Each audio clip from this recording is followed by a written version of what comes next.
Olá você telespectadora, olá você telespectador daqui da Cultura Litoral. A partir de agora você acompanha a edição desta terça-feira, 26 de outubro, do Opinião 2.0, que vai ter como comentarista, analisando as notícias com você, o advogado Roberto Mohamed e participando como convidada especial a coordenadora do Núcleo de Estudos Fiscais da Fundação Getúlio Vargas, a advogada Lina Santin.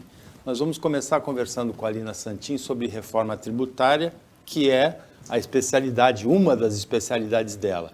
E a primeira pergunta é uma pergunta que não é muito abordada, mas é possível, Lina, você ter no país uma reforma tributária sem antes ter a reforma fiscal? Ou seja, redistribuir os tributos gastando a mesma coisa que gastava antes? Boa tarde. Olá, boa tarde a todas e todos. Primeiro, muito obrigada pelo convite, um prazer estar aqui com vocês para falar de um tema tão importante quanto esse. E a sua pergunta realmente nos desperta uma reflexão necessária, né? Nós sabemos que o Brasil não tem um problema de receitas, a gente tem uma arrecadação crescente, e mesmo no momento atual de crise econômica pós-Covid, a gente não para de ver um recorde arrecadatório no nosso país. E, por outro lado, a gente tem, sim, um problema muito grande de gasto. Por isso que é muito difícil dissociar da discussão de reforma tributária a questão dos gastos fiscais. Por outro lado, embora a gente tenha uma arrecadação suficiente e condizente com o tamanho da economia do nosso país, a gente tem um sistema tributário também muito complexo. Então, se a gente tiver uma reforma tributária que ataque esse problema, que nos traga um sistema tributário mais simples, mais racional e que nos coloque dentro dos padrões de tributação mundial, aqueles já bem aceitos pela OCDE, FMI e outros órgãos internacionais, a gente com certeza vai ter um ganho muito positivo para o nosso país. Então, as duas coisas podem andar em paralelo e é possível, sim, que a gente tenha uma reforma tributária de simplificação antes de ter uma revisão dos nossos gastos. Roberto Mohamed, boa tarde. Boa tarde, Paulo. Lina, tem uma discussão que eu vejo corrente entre todo mundo que faz estudos. Eu também acho que em relação à reforma fiscal e à reforma tributária, elas têm que caminhar juntas, porque não adianta nada você discutir o bolo se você não discutir como ele vai ser dividido, porque você vai continuar com os mesmos problemas. Agora, tem uma coisa que me chama a atenção, porque essa turma que apoia o nosso atual dublê de presidente diz que aponta como sinal de recuperação da economia o aumento da arrecadação. O que, na minha opinião, só um idiota não enxerga que, a partir do momento que a gente tem uma inflação, como nós estamos tendo no Brasil, de forma avassaladora e que a gente não via desde 1994, a arrecadação sobe, mas ela sobe porque os preços subiram e os nossos impostos são percentuais, eles incidem sobre esses novos preços. Como você teve uma disparada por conta do câmbio, quer dizer, na verdade a economia desceu. Se você comparar a arrecadação e tirar do aumento da arrecadação a inflação, você vê que a economia desceu, a economia encolheu mais ainda. Você não acha que está na hora do governo começar a ter um mínimo de competência para mexer um pouco nos impostos reguladores e mexer nesse dogma que existe desde o Pedro Malan de que as nossas reservas cambiais são intocáveis e, na verdade, usar o valor excedente dessas reservas, além da tributação do câmbio, usando o IOF, que é um imposto regulador para isso, para segurar o dólar e, consequentemente, diminuir essa corrida inflacionária? Ou você acha que, como algumas pessoas estão apontando, está certo que é a maioria da folha e a gente às vezes tem que dar um desconto, mas de que o governo está ganhando com a inflação e com esse aumento cambial, portanto o Guedes não vai mexer nisso. Você não acha que está ligado essa inércia do governo em usar os impostos reguladores ao talvez um possível lucro que o governo esteja tirando da inflação e desse consequente excesso de arrecadação? Olha, Roberto, é realmente um ponto bastante interessante e complexo, se a gente for entrar na questão da política cambial do país. Sem contar esse último escândalo que tivemos do Pandora Papers, que revelou que essa política cambial, de certa forma, beneficiou a pessoa física do nosso ministro da Economia. Mas, enfim, acho que essa questão cambial, ela vai bastante além só do ponto de vista arrecadatório. A gente tem um aumento arrecadatório aí também baseado na inflação, como você bem disse, mas os nossos gastos, eles estão, em geral, vinculados. Então, a gente tem um aumento da arrecadação e tem, obrigatoriamente, um aumento das despesas inerentes a essa arrecadação, que são vinculadas constitucionalmente a essas receitas. Então, a gente não tem sobra desse dinheiro de qualquer forma. A gente deveria, embora tivemos aí uma relativização dessa desvinculação de receitas pela DRU nos últimos anos, a gente deveria sim rever essas políticas e ter talvez maior autonomia na utilização dessa receita, digamos, extra, se é que dá para chamar assim, já que ela advém da política cambial adotada nos últimos anos. Eu vejo, sim, uma inércia nesse sentido. Acho que seria possível conter esse aumento do dólar utilizando nossas reservas e fazendo com que esses impostos regulatórios também tivessem outros impactos, mas o fato é que a União não tem um interesse arrecadatório sobre o IOF. Ele, de fato, é usado não só, mas especialmente para fins extrafiscais, né? O que representa a arrecadação para a União hoje, em grande parte, são as contribuições sociais, o imposto de renda, sem dúvida. O IPI já caiu muito nos últimos anos, embora a arrecadação se mantenha praticamente estável.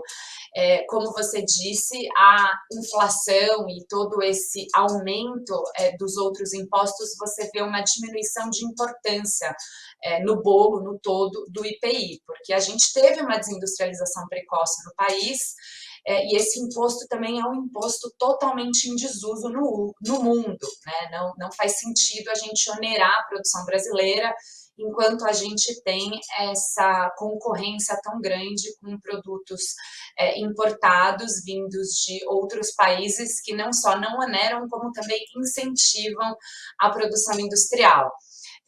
Então, enfim, acho que é uma discussão bastante complexa, né? É difícil visualizá-la de uma forma isolada, sem pensar no todo. Eu defendo que o mais urgente para o Brasil é uma reforma da tributação sobre o consumo, que inclui todos os tributos indiretos, né? Aqui a gente está falando de IPI no âmbito federal, ICMS no âmbito estadual e ISS no âmbito municipal. Nós somos o último país do mundo a tributar o consumo ainda com base em 3 impostos distintos e distribuídos a 3 entes da federação.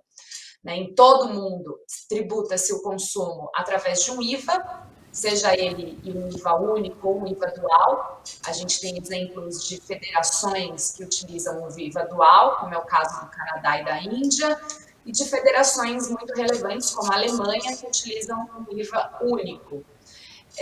Mas a gente não tem nenhum país do mundo relevante que tribute o consumo de uma forma tão ineficiente, com total falta de transparência, como é hoje no Brasil, dentro de um sistema concebido na década de 50 e implementado na década de 60. Então, a gente realmente está muito atrasado nesse aspecto.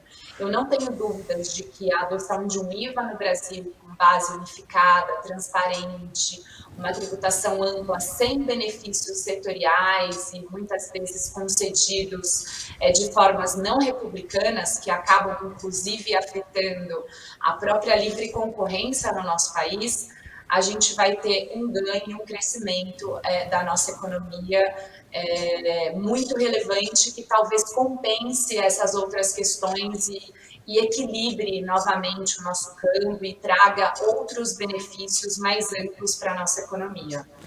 Lina, tem uma questão aí que você tocou bem, que o IVA, o Imposto sobre Valor Agregado, que existe no mundo todo, tem um fator político, eu acho que impede a sua aplicação aqui, né? Novamente, os dogmas que nós temos na nossa legislação. O ICMS é não cumulativo e gera uma legislação para isso, para que as pessoas entendam o que é um imposto não cumulativo.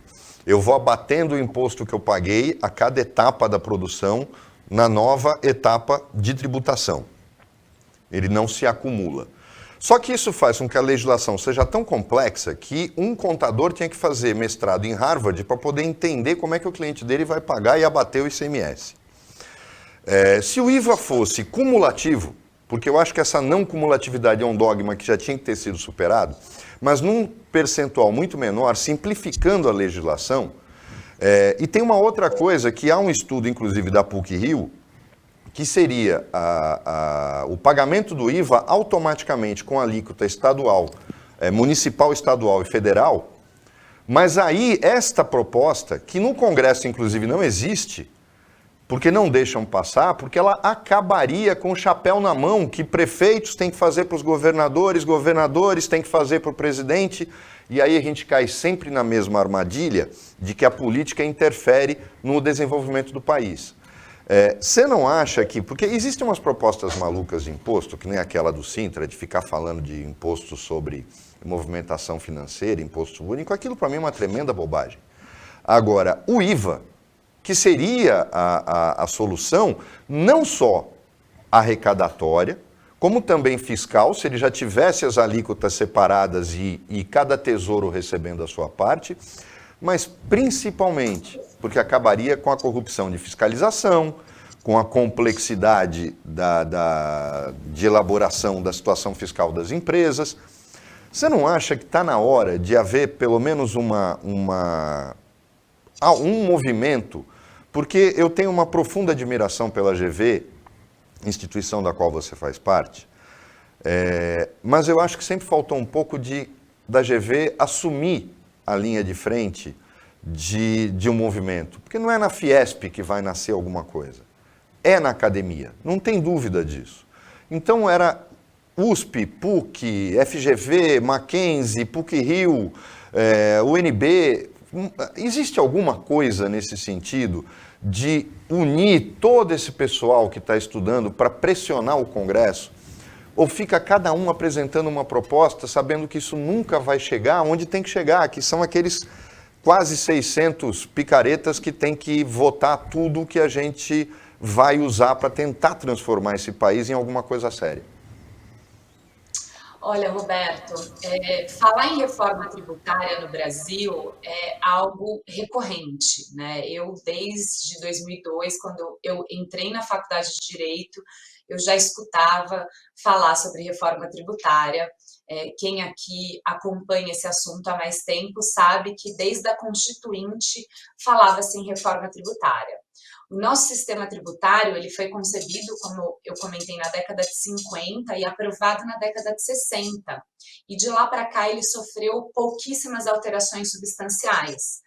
Então, a grande complexidade que a gente tem hoje, decorrente desse sistema, é, sem dúvida, a divisão da base do consumo, que é única. No caso de um IVA, eu tributo tudo que é consumido através de um único imposto. No Brasil, a gente teve essa base fragmentada em comércio, dando o ICMS para 27 estados e fazendo com que 27 estados tivessem poder para legislar de forma distinta a respeito desse imposto, e daí vem essa complexidade que você comentou do ICMS. Não basta o contador ser formado em Harvard, ele tem que conhecer a legislação de 27 estados dentro do nosso país. né?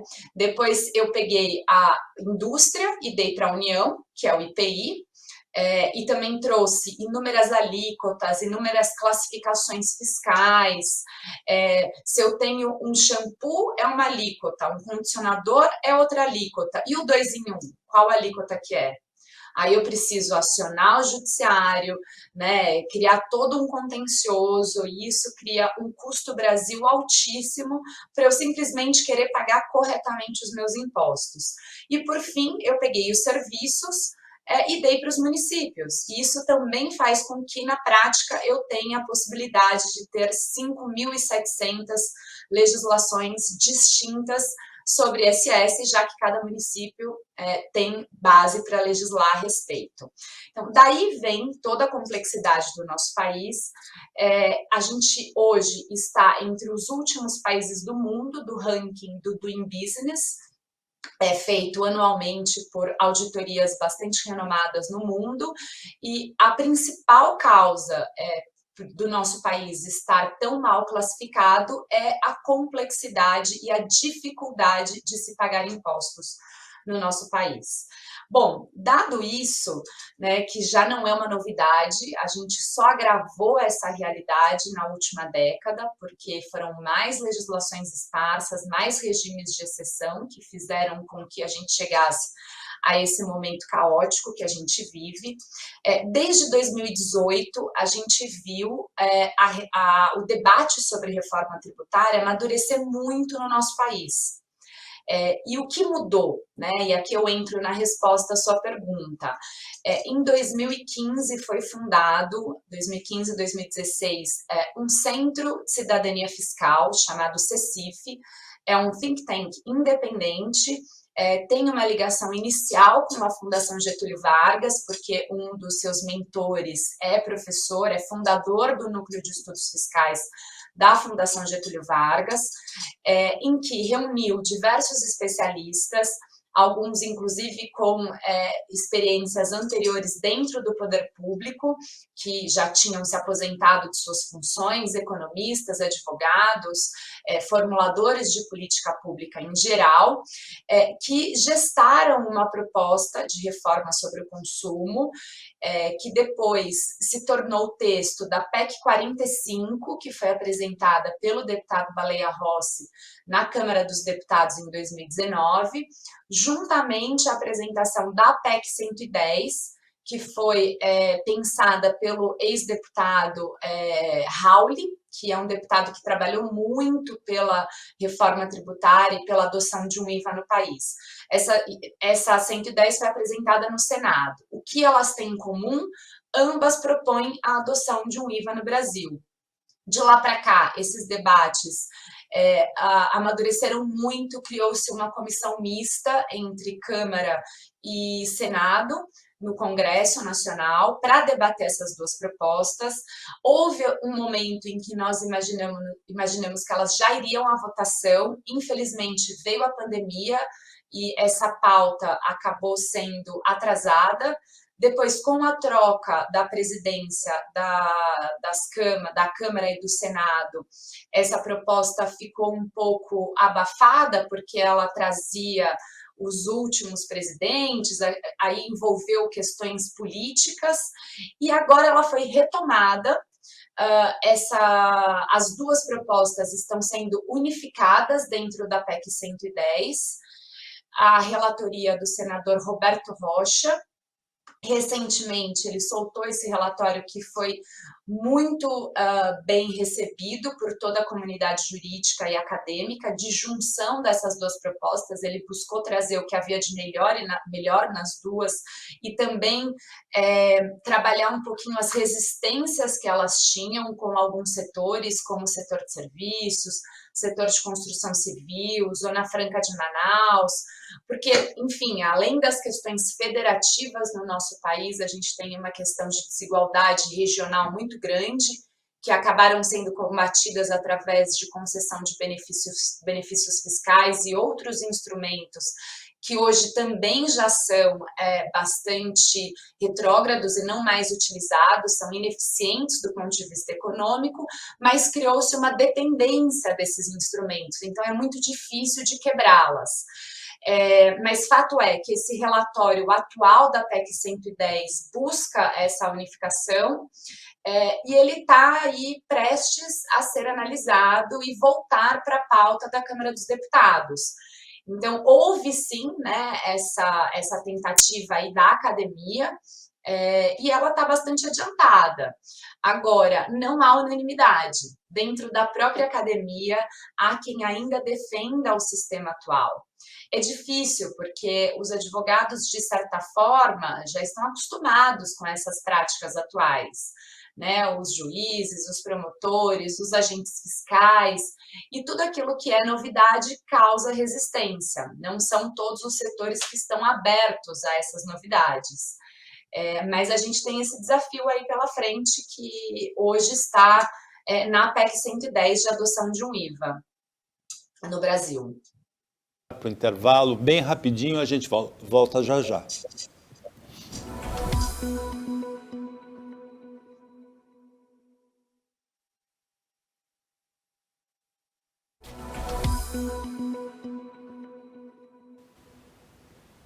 Voltando com a Opinião 2.0, que nessa terça-feira tem o Roberto Mohamed analisando as notícias, os acontecimentos com você, telespectadora, com você, telespectador, e tem como convidada especial a coordenadora do Núcleo de Estudos Fiscais da Fundação Getúlio Vargas de São Paulo, Lina Santin, advogada.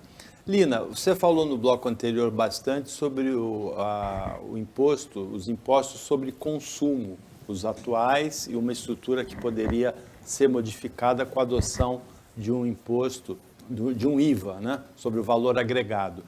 Tem também a tributação sobre a renda. Uma reforma do imposto de renda foi aprovada na Câmara Federal, é defendida pelo ministro Paulo Guedes como uma alternativa para viabilizar o Auxílio Brasil sem furar o teto de gastos, mas parece que contraria essa reforma todos os setores de produção do país, não sei a academia.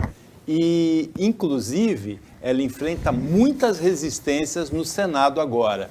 Como é que você vê a tributação sobre a renda nesse momento, Lina? Perfeito. Nós vimos nos últimos anos essa discussão também crescendo no Brasil, especialmente sobre o argumento de que nós somos um dos últimos países a não tributar os dividendos e a permitir a dedutibilidade dos juros sobre capital próprio. Com base nisso, há muitos anos vem se tentado fazer uma reforma tributária sobre imposto de renda. Essa é uma base que tem um apelo diferente da questão sobre o consumo, porque é através da renda que a gente faz justiça distributiva e que busca aí diminuir as desigualdades que são naturais em um país como o nosso. De toda forma, a gente entende que esse projeto, o PL 2337, que foi apresentado esse ano, ele é bastante carente de dados, né? Ao mesmo tempo que ele instituiu a tributação sobre dividendos, no original a 20% e depois no texto aprovado pela Câmara dos Deputados a 15%, ele não traz o impacto dessa arrecadação, embora ele utilize essa arrecadação, como você disse, como justificativa para aumentar o atual programa do Bolsa Família, né?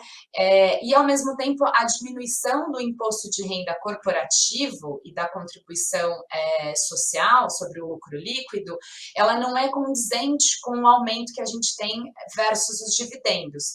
Ou seja, ao final e ao cabo, a gente tem um aumento da carga tributária no Brasil. E isso vai, sim, na contramão daquilo que se espera de uma reforma de um governo tido como liberal, né, de um Ministério da Economia que prega diretrizes liberais, e, sem dúvida, prejudica diversos setores da economia.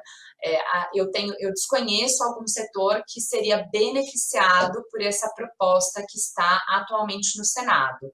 A boa notícia é que na semana passada o senador relator desse projeto no Senado disse que não irá se render em uma live efetuada pelo CESA, do qual participamos também no Movimento de Defesa da Advocacia e outras entidades representativas.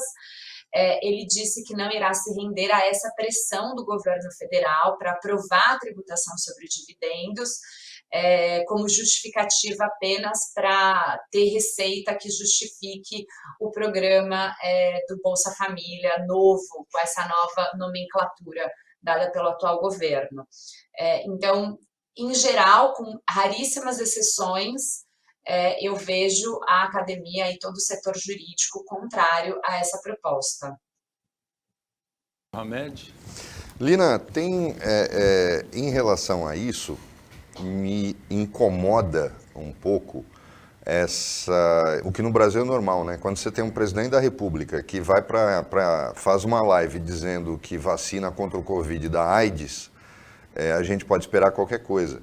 Mas, para mim, incomoda um pouco essa pressão sobre a tributação dos dividendos, que é igual àquela tributação sobre as grandes fortunas, que foi aplicada na Inglaterra e fez todo mundo que tem dinheiro na Inglaterra mudar para os Estados Unidos. Ou então, como se você vai para o Algarve, por exemplo, metade do Algarve são milionários ingleses. Justamente por causa disso. Quando você assusta o capital, ele foge. Isso é normal. E ele está se defendendo. Ele não está sendo ruim, mau, demoníaco. O que me incomoda um pouco é essa lenda de que o Brasil é um dos únicos países que não tributa os dividendos.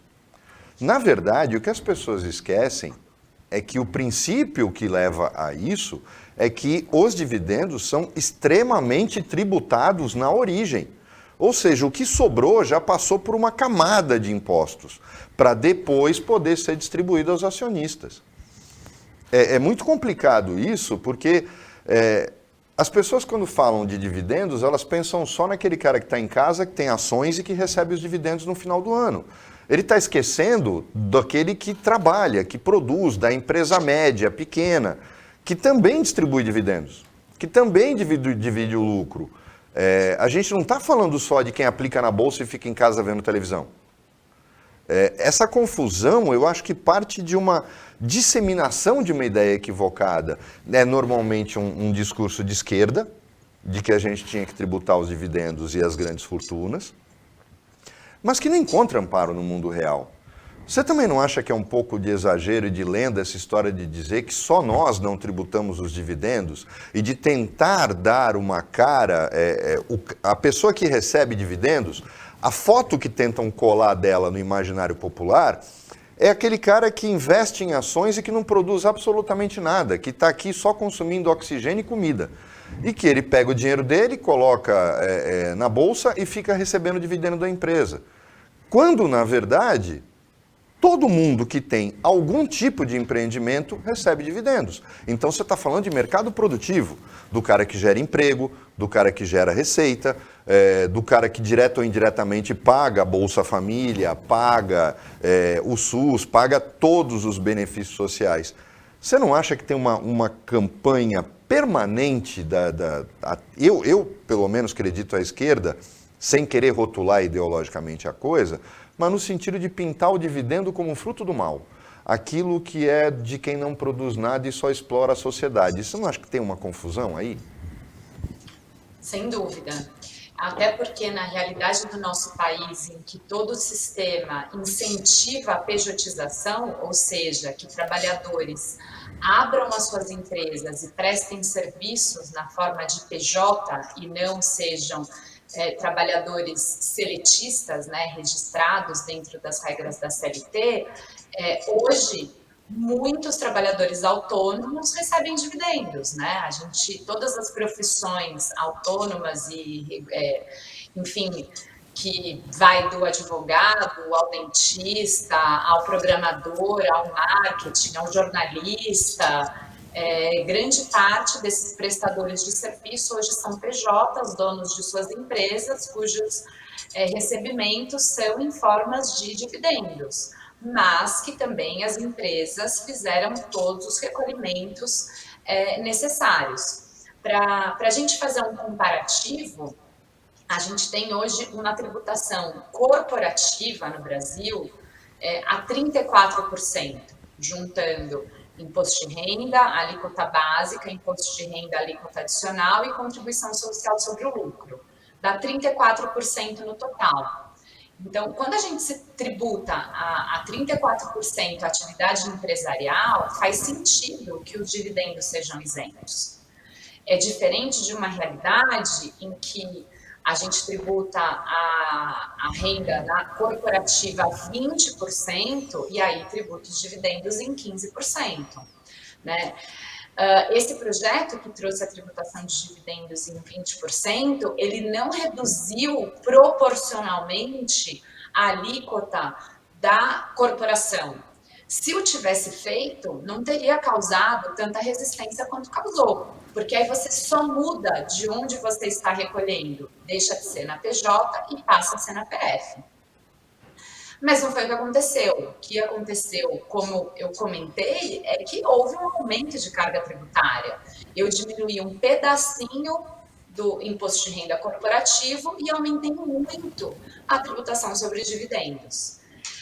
Uma outra questão aqui que a gente não pode deixar de esquecer é que no Brasil a gente travou altas batalhas com relação à distribuição disfarçada de lucros na época que a gente tributava dividendos. Por quê? Ao invés de eu pagar dividendos para os meus sócios, para os meus acionistas, eu pagava através de outros benefícios e assim eu me evadia da tributação incidente sobre os dividendos. Isso gerou um contencioso enorme e regras para evitar o chamado DDL, que é a distribuição disfarçada de lucros, que são extremamente complexas e difíceis na prática de serem observadas. E quando a gente isentou a tributação sobre os dividendos, a gente acabou com esse problema. Nós não temos mais esse contencioso no Brasil. É uma das poucas coisas das quais a gente pode se orgulhar de dizer com relação aos outros conflitos que a gente observa ao redor do mundo.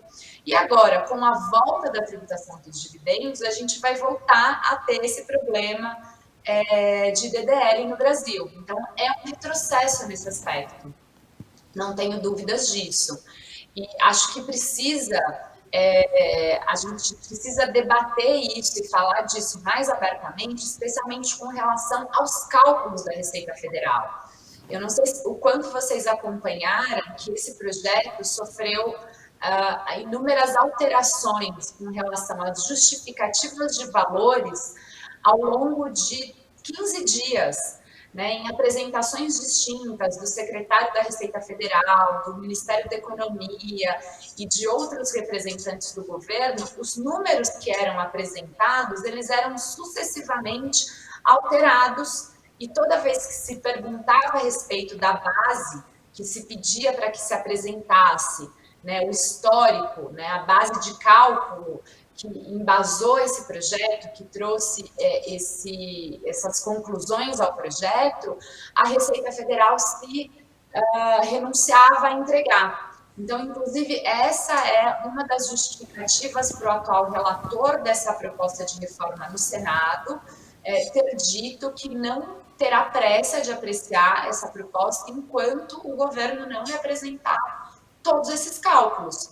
Porque, por enquanto, é como se a gente tivesse realmente que acreditar na palavra do rei, de que essa alíquota de 20% ou de 15% resultaria numa receita X, que justificaria o aumento do programa social do Bolsa Família. Mas a gente não tem esses cálculos para conferir se eles são condizentes. O Opinião 2.0 para mais um intervalo e volta rapidinho para o último bloco.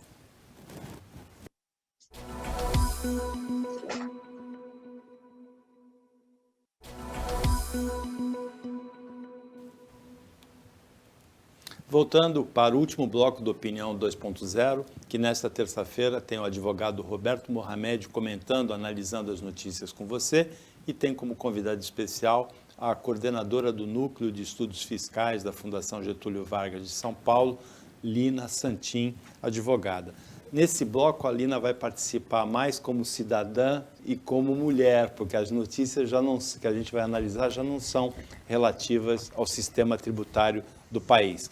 Lina, como é que você viu, o Roberto Mohamed até já tocou nesse assunto, essa polêmica toda envolvendo não só a fake news, porque o presidente Jair Bolsonaro, numa live na quinta-feira passada, associou as vacinas, a imunização completa contra a Covid, a disseminação da AIDS, mas também a reação que provocou, porque as redes sociais retiraram as lives, o YouTube suspendeu o canal do presidente Jair Bolsonaro. Como é que você, como cidadã, viu essa celeuma toda, Lina?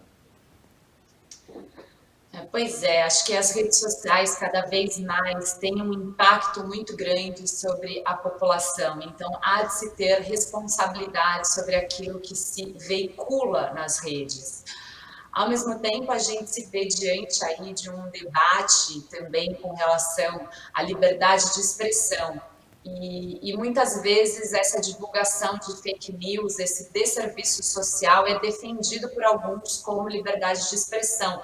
E onde está o limite, né, entre a liberdade de expressão, a disseminação de fake news, a ofensa a determinados grupos? Essa é uma reflexão bastante atual e profunda da nossa sociedade, né? Acho que, sem dúvida, a gente precisaria criar aí determinados limites e precisamos, talvez, de um marco legal, atribuindo responsabilidade também às pessoas, aos cidadãos que se utilizam desse meio hoje, que tem tanto acesso e que é capaz de atingir todos, né, os cidadãos do nosso país, do mundo todo, para que essas pessoas tenham mais responsabilidade sobre o conteúdo que é divulgado, o conteúdo que é disseminado de forma tão irresponsável. Eu fico muito triste como cidadã, acho que as pessoas que são portadores do vírus HIV já sofrem uma discriminação muito grande, esse também é um outro problema na nossa sociedade. Então, você ainda trazer toda essa resistência que existe à vacina, veicular a um vírus que a gente ainda não tem cura, enfim, são ações extremamente irresponsáveis, sem base científica alguma, e que, nesse caso específico, eu sou a favor, sim, de que os meios de comunicação, que também devem ser responsáveis sobre suas plataformas, retirem do ar tais mensagens, tais vídeos. Lina, tem uma questão aí que eu acho que é muito importante, porque na semana passada, com essa live, ele mostrou que ele tem problemas mentais. Eu já tenho dito isso aqui há muito tempo. Ele não é uma pessoa normal. Um cara que, quando era tenente do Exército, quis explodir bombas para reeditar o Rio Centro, porque todo mundo pensa que ele foi processado e expulso do Exército porque reclamou de soldo. Não, é porque descobriram que ele tinha um plano, em pleno governo Sarney, para explodir bombas no Rio, para tentar corrigir o erro do Rio Centro, para reverter a democracia. E a justiça militar, que não serve para absolutamente nada, eu já comecei a dizer aqui, só serve para dar despesa e premiar generais amigos, fez um acordo com ele, porque devia ter algum general envolvido, talvez esses que hoje fazem parte da camarilha dele, e negociaram com ele para que ele fosse para a reserva, sendo promovido aí sim para capitão, ele era tenente. Mas um homem desse, com esses sérios problemas mentais que ele tem, porque só um cara com problemas mentais iria fazer o que ele faz, e agora eu acho que ele chegou no limite. Eu não lembro qual foi o deputado que disse que chegou o momento do Congresso parar de passar a cabeça na mão do adolescente problemático, porque é assim que ele se comporta. Mas isso está destruindo de tal maneira a credibilidade do país lá fora, porque ninguém vai conseguir me convencer que navios brasileiros com carne parados nos portos da China é só por causa de questões sanitárias. Ou porque o chinês quer renegociar contrato. O chinês renegocia contrato a hora que ele quiser. O poder de compra dele é tão grande que ele não precisa usar artifícios para renegociar contratos de compra. Ele faz isso a hora que ele quiser. Falou, não, vou pagar isso, vou pagar tanto e acabou. Lina, você não acha que esse estrago econômico que está sendo derivado dessa crise de credibilidade, porque agora o mundo inteiro percebeu que a gente tem um cara com problemas mentais na presidência, vai provocar um problema que o próximo presidente vai demorar alguns anos para recuperar a credibilidade do país lá fora? São certificados ambientais que a gente está perdendo, parceiros comerciais que estão se afastando, posturas que o Brasil queria ter de comando e chegou a ter durante o governo Fernando Henrique e até no governo Lula em organismos internacionais, agora ninguém quer colocar brasileiro lá. Você não acha que a gente vai demorar um bom tempo para recuperar essa credibilidade, independentemente de quem ganhar a eleição do ano que vem? Acho que esses prejuízos irão nos acompanhar por alguns anos. E é curioso porque a gente vê essa figura que está aí na nossa presidência se espelhando, de certa forma, até pelo Bannon, que foi, né, um assessor do governo Trump, e que também foi consultado pelo governo Bolsonaro atual, né, a gente sabe da sua ligação com seus filhos e afins, mas a gente vê esse espelhamento no governo Trump e várias falas do governador, do ex-presidente americano, sendo repetidas aqui no Brasil, inclusive com relação ao combate à Covid. Só que, diferentemente dos Estados Unidos, a gente não tem uma economia tão forte, tão consolidada, né, como é a economia americana. Então, de fato, essas falas do presidente ficaram dissociadas do desempenho econômico dos Estados Unidos, né? Aconteceu, inclusive, do presidente Trump ter falado que beber desinfetante era bom para a Covid, prevenir a Covid, e várias pessoas deram entradas no hospital no dia seguinte a essa fala do presidente. Então, apesar do presidente, no caso americano, a economia mostrou-se forte e não sofreu grandes abalos, né, em termos de parceria, de política econômica e fiscal, enfim, toda a questão comercial e internacional. Já no caso brasileiro, é bastante diferente, então é muito difícil que a nossa já tão abalada imagem, por vários aspectos com relação à preservação ambiental, a gente sempre se coloca entre manchetes no mundo, o próprio combate à Covid, que foi desastrosa a nossa política interna, e tantos outros exemplos que nos fazem sentir vergonha, né, de estarmos nesta posição, acho que não tem como dissociar das falas do presidente. Então, sem dúvida, o prejuízo é longo, e pode ser que a gente demore aí para recuperar essa imagem e tantos outros benefícios adquiridos ao longo dos últimos anos. É bom a gente lembrar que o Steve Bannon, que a Lina citou, conselheiro do Trump e dos Bolsonaro, foi preso por irregularidades, por fraudes naquela arrecadação de fundos para a construção do muro na divisa dos Estados Unidos com o México. E agora, para terminar de uma maneira um pouquinho mais leve essa edição do Opinião 2.0, a Lina participa como mulher também. Houve um caso muito interessante nesse mês de outubro em São Paulo, num casamento na Zona Sul. A noiva de 31 anos, Inayan Dias, ela se recusou na promessa da cerimônia de casamento. Está aí as imagens, foram filmadas pelo irmão dela e viralizaram na internet. Ela se recusou a prometer submissão ao marido, repetindo o cerimonialista. Você colocou um like embaixo desse vídeo aí, Lina? Com certeza, com certeza. Eu acho que a gente precisa revisitar algumas questões, né, históricas e culturais que não fazem mais sentido na nossa sociedade contemporânea. A gente tem uma luta aí muito grande por igualdade de gênero e, sem dúvida, ela se reflete no matrimônio, ela se reflete nas funções domésticas, na divisão de tarefas domésticas, né? Então, a começar por esse sacramento, né, dentro do ponto de vista religioso, a gente precisa se atualizar, né? Acho que essas cerimônias precisam estar mais condizentes com a sociedade atual e comprar também essa luta pela igualdade e retirar esse tipo de promessa que não faz mais o menor sentido. Mas essa noiva me representa. Olha aí, Mohamed. Eu só queria aproveitar, a gente já estourou o tempo, mas eu queria fazer uma pergunta para a Lina, porque justamente em cima disso. É muito triste que a gente ainda tenha esse tipo de comportamento na sociedade e que... Porque ditames religiosos que vêm de antes de Cristo já deveriam ter sido abandonados faz tempo, quando a gente não pode levar a religião a sério.